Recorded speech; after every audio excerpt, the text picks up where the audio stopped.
Praise the Lord. கர்த்தருடைய பரிசுத்த நாமத்துக்கு மகிமை உண்டாகட்டும்.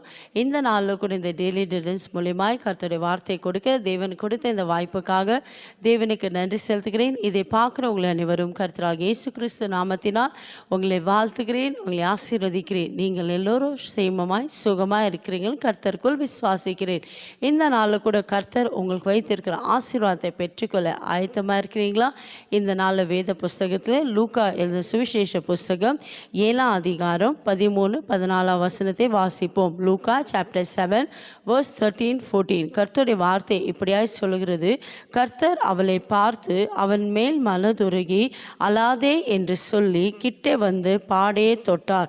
அதை சுமந்தவர்கள் நின்றார்கள். அப்பொழுது அவர், வாலிபனே எழுந்திரு என்று உனக்கு சொல்லுகிறேன் என்றார். என் கண்பார்களே, இதை பார்த்து கொண்டிருக்கிற உங்களை பார்த்து ஏசப்பா சொல்கிறார், ஒருவேளை ஏதோ ஒரு காரியத்தை குறித்து நீங்கள் கண்ணீர் வடித்து கொண்டிருக்கீங்களா?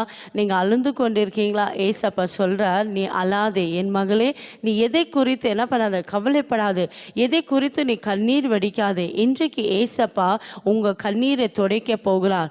இந்த வேத புஸ்தகத்தை பார்க்கும்போது ஒரு விதவை சகோதரி, அவங்களுக்கு வந்துட்டு பார்க்கும்போது ஒரே பையன், ஆனால் சில காரிய நிமித்தம் வியாதிப்பட்டு மரித்து போகிறா.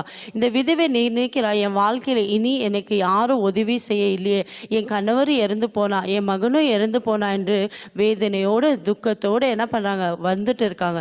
ஆனால் இந்த இடத்துல பார்க்கும்போது ஏசப்பா இந்த விதவை சகோதரியை பார்த்து சொல்கிறார், என் மகளே அழாதே. கர்த்தர் மனதுருக்கி அந்த சகோதரியுடைய கண்ணீரை துடைத்தார். மரித்து போன அந்த வாலிபனை கர்த்தர் என்ன பண்ணாரா, தொட்டு எழுப்பினார். இன்றைக்கு அதே தேவன் உங்கள் வாழ்க்கைகளுக்குள்ள எந்தெந்த காரியத்தை குறித்து நீங்கள் கலங்கி கொண்டிருக்கீங்களா? எனக்கு உதவி செய்ய யாரே இல்லை, என்னுடைய இந்த சூழ்நிலை மாறாதா, பல நாட்கள் நீண்ட வருஷமா நான் கண்ணீரோடு இருக்கிறேனே, எனக்கு உதவி செய்ய யார் என்று கலங்கி கொண்டிருக்கீங்களா?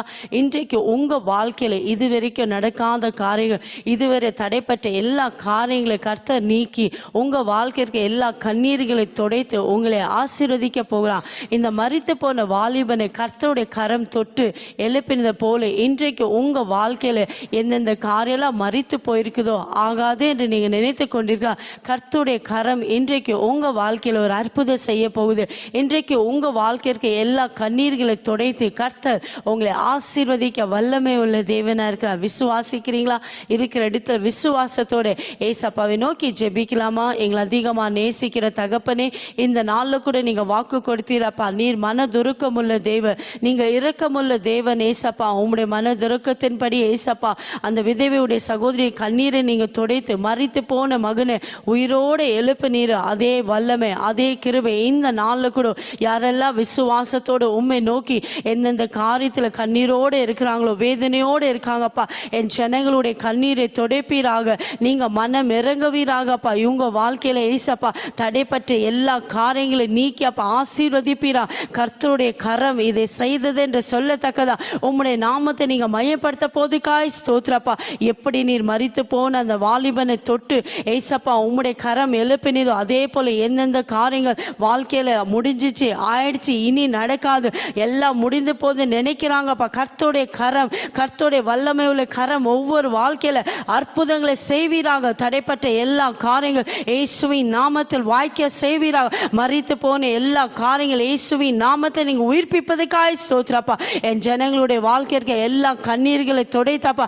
இந்த நாளை நீர் வைத்திருக்கிற ஆசீர்வாதத்தால் நிரப்பினதுக்காக நன்றி அப்பா. இயேசுவின் நாமத்தில் பிதாவே, ஆமென். God bless you.